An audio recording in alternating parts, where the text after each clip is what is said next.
We are going to have a very exciting conversation today. I'm Jeff Harry with Rediscover Your Play, where I help people tap back into who they are through play. And today I have the phenomenal Angie Cole of Untaming the Wild. Angie, can you introduce yourself? That's me. I'm Angie Cole of Untaming the Wild. I help people sort through the stuff that isn't them so they can get to the parts that are them so they can show up that way in the world and in their work and in their families and in their bedroom and wherever else they show up as themselves. Woo!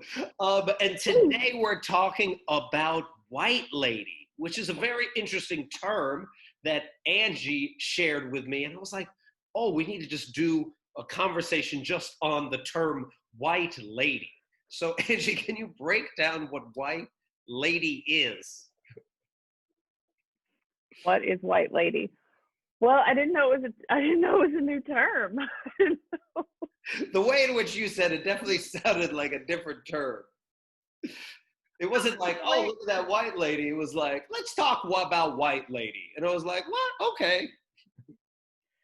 So the way it came up in our conversation was we were talking with another friend who we regularly commune and converse with, and I was bringing the white lady perspective, and in that context, the white lady, as if I speak for all white ladies, but that perspective was, what is the white lady experience right now? And in my circle of white lady, those are women who are white and who also really want to be doing a good job. Like, we want to be getting it right. We're showing up. We want to be here. We want to learn. We want to get it right. And that was the center of what sparked this conversation, is what are the pieces of white lady identity that are getting in the way of us doing a better job and showing up more fully and learning and integrating more deeply the change that needs to happen, that has needed to happen, but it certainly, feels like it's erupting in a different way right now. And why is, perfectionism and like white lady synonymous with each other? So a lot of the white ladies that I spend time with and get to talk to really have as a core part of their identity being good, being nice. There's a lot. I was thinking about this as I was thinking about our conversation. It's just the other side of the same coin of racism, of what it means to be white. Is to be a white lady means to be nice. We're very nice, right? The worst thing you can be as a white lady is rude or mean or angry or loud or disagreeable. And so all this, it's just the other side of that coin. We have been programmed to be a certain way and to see ourselves in a certain light. And part of that is getting it right, perfectionism, having the right answer, being seen in a certain way, being seen put together with my pearls and my cute little cardigan and my, right? And so in this moment, white ladies are being asked to and demanded to look at their shit. And that is coming into direct conflict with what it means to be a white lady. So the conversations I've been having and holding space for are the voice from Black America is, you're wrong. Like, you're getting this wrong. You're fucking it up, and you're hurting us, right? And that is in direct conflict to my white lady identity, which is, but I have good intentions, right? I don't mean to hurt anyone. I would never do that on purpose. I'm good. I'm a good person. And so it has, what I've seen happen, they're like, where those two things hit up against one another is that we feel like we have to pick. And in order for me to take on the part of my identity, which is someone who's racist, someone who has internalized racial bias,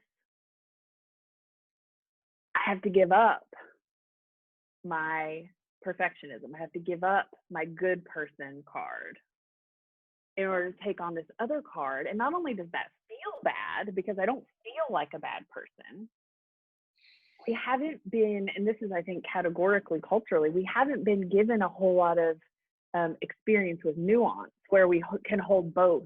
I can be a good person, genuinely have good intent, and also acknowledge and wake up to the ways in which I've caused harm. And so being able to hold both of those is really important, but it's in conflict with being a good white lady. Right. So I see people pushing that away as, that's not me. That couldn't possibly be me because I'm this. And that's one part of it. Yeah. And then what is like the historical context of like white lady? Like what I mean by that is like, where does this come from? Like the 1950s, you know, like framework, is it from, or is it even further back? What is that? Where is that? Where's it coming from? That's a really good question. By no means a historian on white lady, although maybe this is the beginning of my new You are for career. This conversation, being that you're the only white lady on this call. So okay.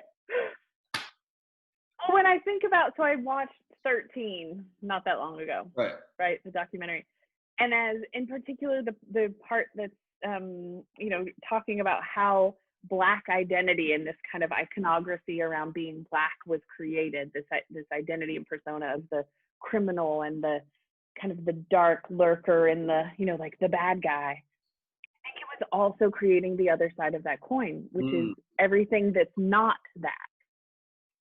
So if I'm going to be the white lady, I'm everything that's not that. I'm pure. I am nice. I am gentle. I am not doing anything bad. Like the Black people are doing the bad things and the white people are doing the good things. Right. So I think that is part of that. I don't know if that's where it began. I mean, we could probably go back to our Puritan roots of religion and then, yeah, I think the white lady persona of the 1950s housewife and the keeping it all together and the pearls and the ironed and the like presenting a certain way certainly contributed to that. You can also see it even in cleaning commercials now. Oh my God, yeah, right. It's still alive and well. That's why this is how it intersects with my work, because I'm trying to undo white lady persona too, just kind of from a different, more from the lady aspect than the, you know, the race aspect. But yeah, it is we are heavily programmed to be a very narrow, very particular kind of way. This is where the perfectionism, like headbutting, comes in too, which is we're supposed to have the right answer. There's really no room to get it wrong and to say we got it wrong. And so to be exploring something that in some ways none of us have ever done before, not in this way, not through social media, not on this scale, have we really explored racism in this way? White ladies are freaking out because we can't have the right answer. And then we're being told by Black women, oftentimes very loudly, with a lot of passion and a lot of anger and a lot of fire, that we are bad and wrong and hurtful and violent, and that butts up against everything we've tried to build as white ladies. Your whole house of cards is coming down. And we don't know the alternative. We haven't had practice at being imperfect and safe. That's the work I do with white ladies, not just white ladies, but with folks every day, is how can I be imperfect and safe when perfectionism has been the way I've tried to create safety. If I can just get it right, if I can just do all the research, right? Yeah, I got tingles. so I'm being confronted, when I'm being asked to move outside of my perfectionism, that's not just because I don't want to look bad. It actually feels like a threat to my safety, to my okayness, because I don't know how else to do it if I'm that white lady. I happen to be a really messy white lady who, for all kinds of reasons, is really good at fucking it up. So you're fine with this. You're fine with this time. No, nope. It's been super confronting for me too. So then tying in with the whole safety aspect, right? What is the difference, or what is the connection between white lady and Karen, and the Karen identity that is slowly evolved? Yes. I see the Karen as more distinctly defiant. Like, Karen is actually fighting to keep. It's a really good question. My white lady circles, the white ladies I'm identifying with, they're open in that they want to know. They want to know, they want to learn. And it's sometimes the way it's packaged that is the thing that makes it impenetrable for them. They don't know how to work within the direct confrontation, because we just don't have it. The way of the white lady is not direct confrontation, right? The Karen persona, I think, is one step even further back, because she's still, I think, living in the world of that it's a Black people problem. And I think there's more of an active rejection, an active defensiveness. The good white lady I see being open, but just not knowing how to navigate it, just not having the skills to actually do what she wants to do. In her heart of hearts, wants to do it. But when I think of like Karen videos, like the Karen calling the cops on the guy in the apartment complex kind of thing,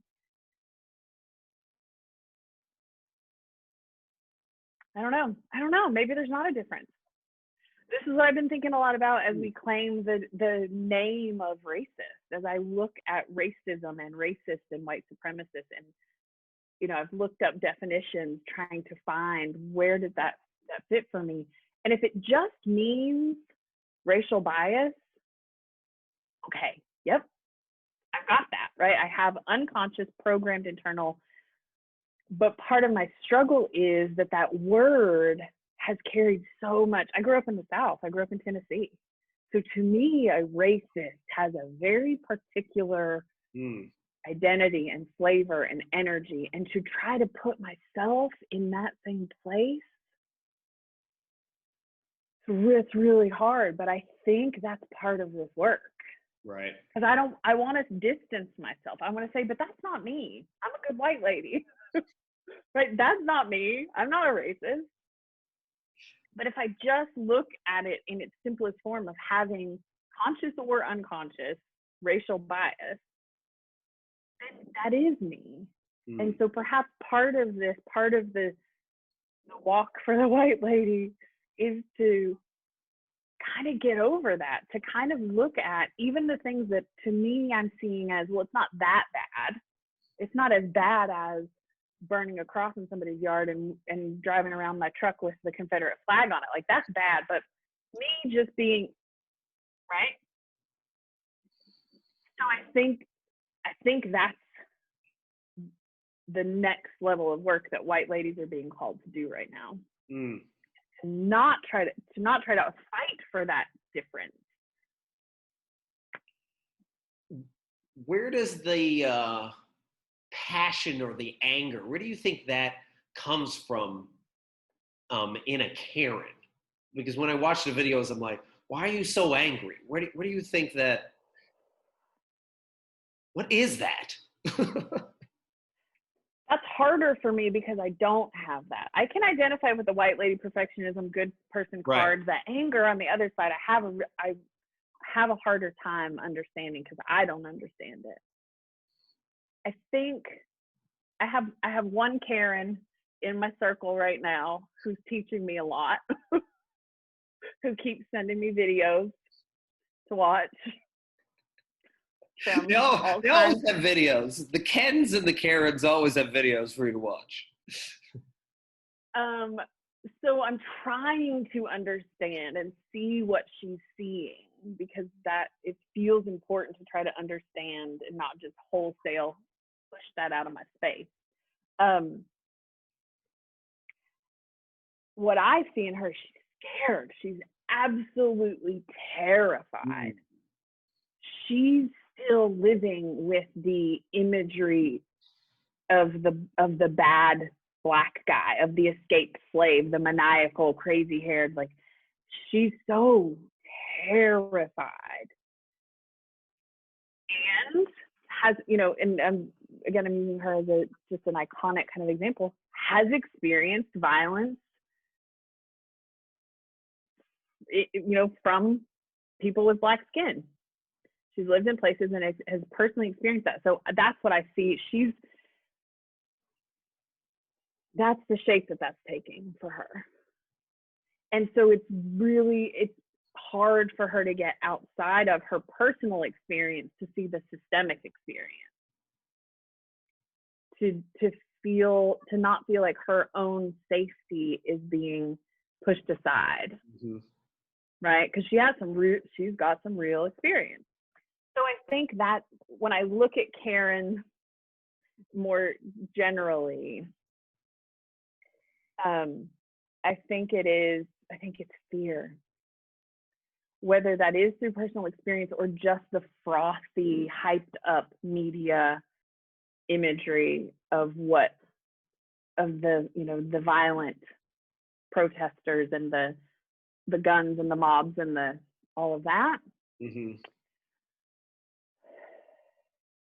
Without the balanced perspective of why folks are so pissed off. They're mad. Yeah. It reminds me of a conversation I was having with a group of people. And there was a white woman on the call that at one point was just like, well, I'm an ally. I understand what is going on. And then she had started the conversation with like, I'm just here to listen, and then began to speak for the next 10 minutes straight, right? Uh-huh. And at one point, literally said, I am a white ally. And I was like, are you though? And I was like, I don't know if you know what you're saying when you say that, because what I think of when I think of a white ally is I think of someone that is willing to give up their power. And I'm not sure if you know what that means. I don't even know fully what that means, but you clearly don't know what that may mean for you. What is your take on that? I think partially we don't know what that means because we haven't.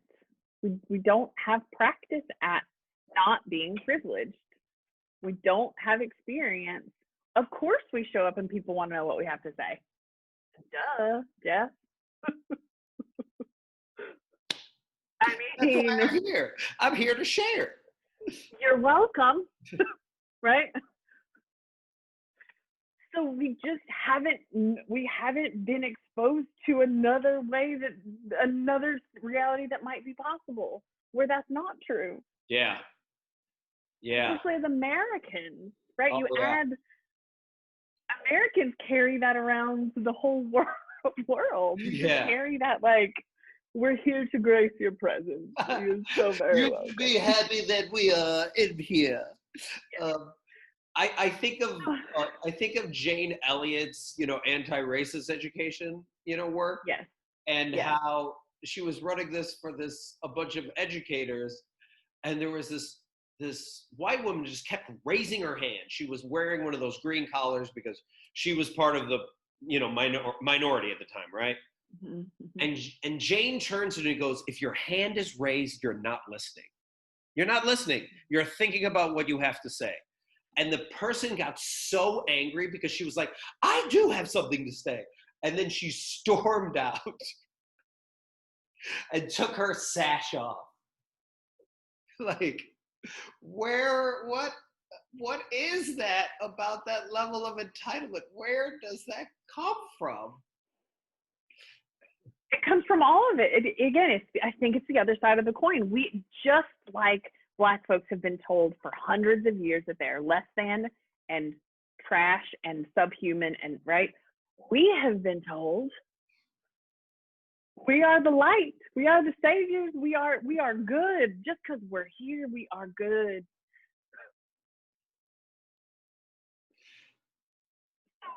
It is the same deprogramming. Mm-hmm. Again, I walk this world when it comes to gender and how we're socialized, male and female.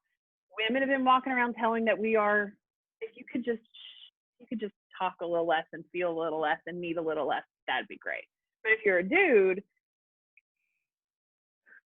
your penis is all you need. That you just get to be amazing because, right? So it's the same unprogramming on both sides, right? It's the same program. It's the same message that has created the polarity. We're just coming at it from a different side. But yeah, we gotta be open to the humbleness that everything that comes out of our mouth may not be important or more important than what she's got to say. So what would be the advice that you would give, two white ladies that might see this?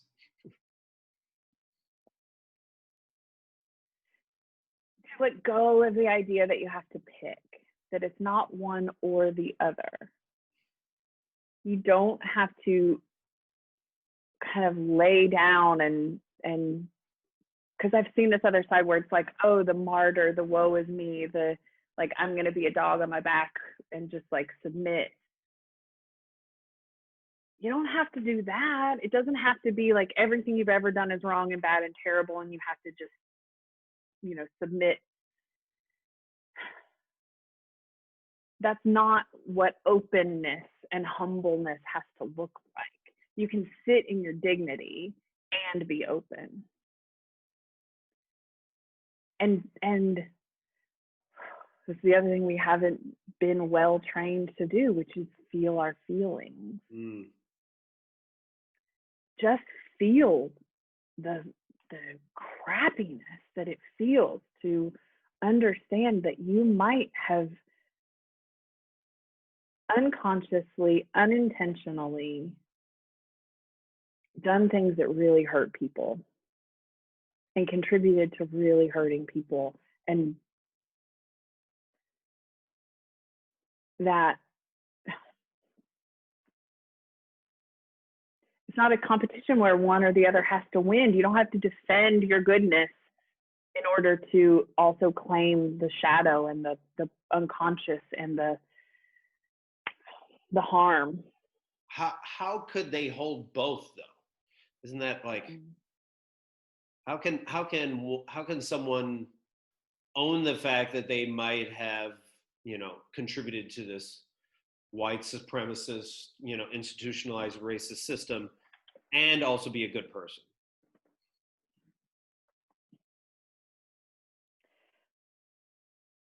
So the white ladies that I've been talking to, the distinction we've been exploring is kind of the before and after If this is information that's coming to you and you're getting a new perspective, you're seeing the ways in which you have contributed to individualized or systemic racism. If you didn't know before, now you do.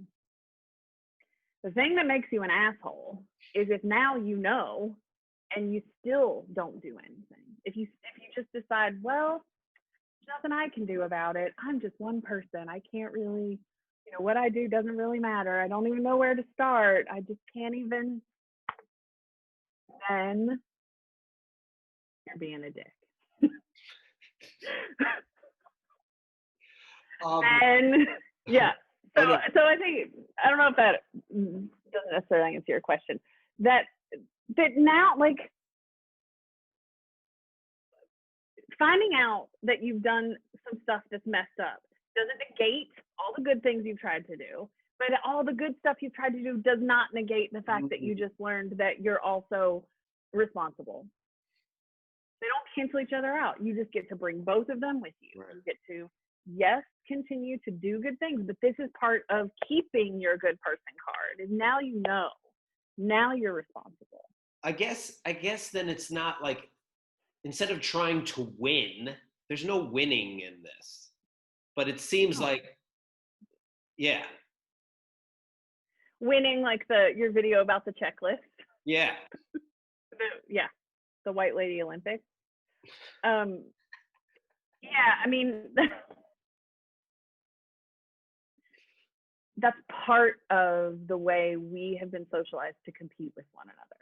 It's part of the way that we've been socialized to believe that if somebody else has more, then I have less. Mm-hmm. So it's all wrapped up in here.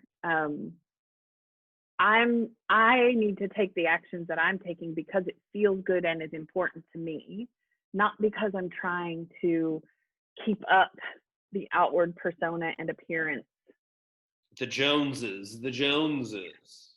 Yeah. So I recently wrote an article called "The Elephant That Poops," and it was about the frustration people of color have when they're trying to explain racism to someone that doesn't get it. It's because it's almost like somebody is bringing an elephant into your house, and then an elephant starts to poop, and then you're like, yo, can you deal with this elephant? And they're like, what elephant? And you just continue this whole conversation where they can't recognize that the elephant they brought in is like just crapping all over your house. And then more elephants come. It's a whole thing. It's a group. But anyway, how would you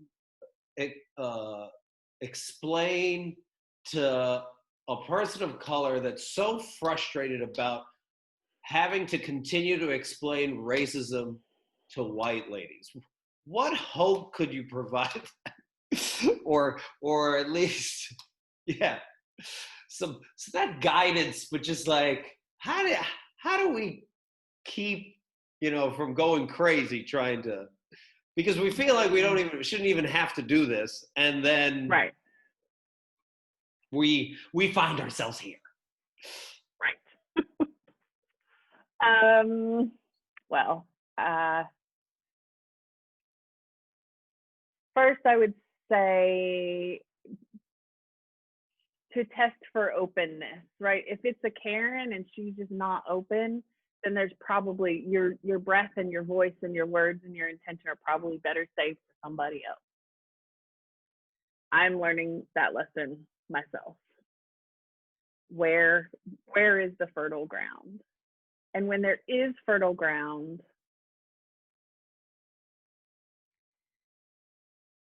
for me, it's been helpful to realize that this isn't a superficial defense that when people are having a hard time understanding and really internalizing, for a lot of white ladies, it's not surface level. It's not because we're just trying to look good.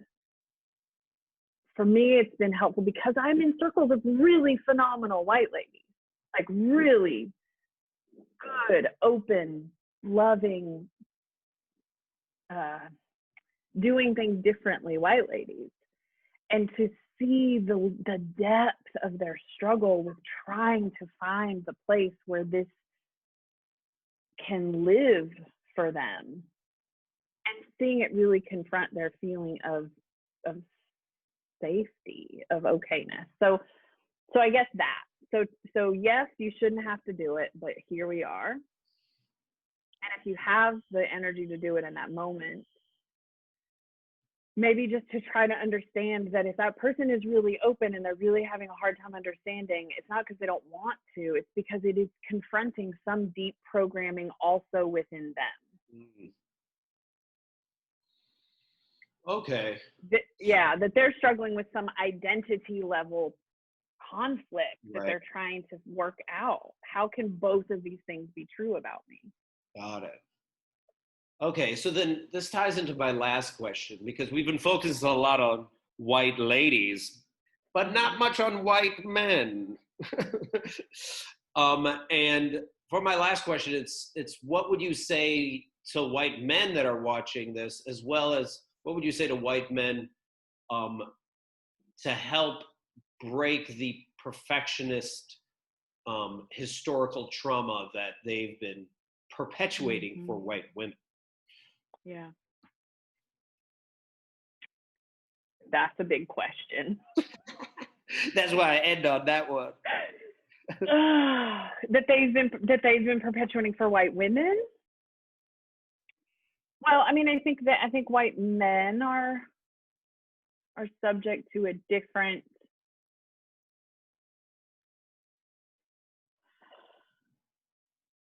There are expectations for white men to uphold too, right? They got to be the breadwinner. They've got to be the sexiest, the strongest, the biggest, the smartest. So I think they are confronting their own stuff. If we're making a hierarchy of privilege and distance from confronting their own imperfection, I would say that straight white men they're the peak of the pyramid. So I think the same stuff applies, that whose ideals are you upholding? Who wins when you stay that guy? Does it really feel good? Like, really? To be that guy? Who wins when you're that guy? Is it you? Really?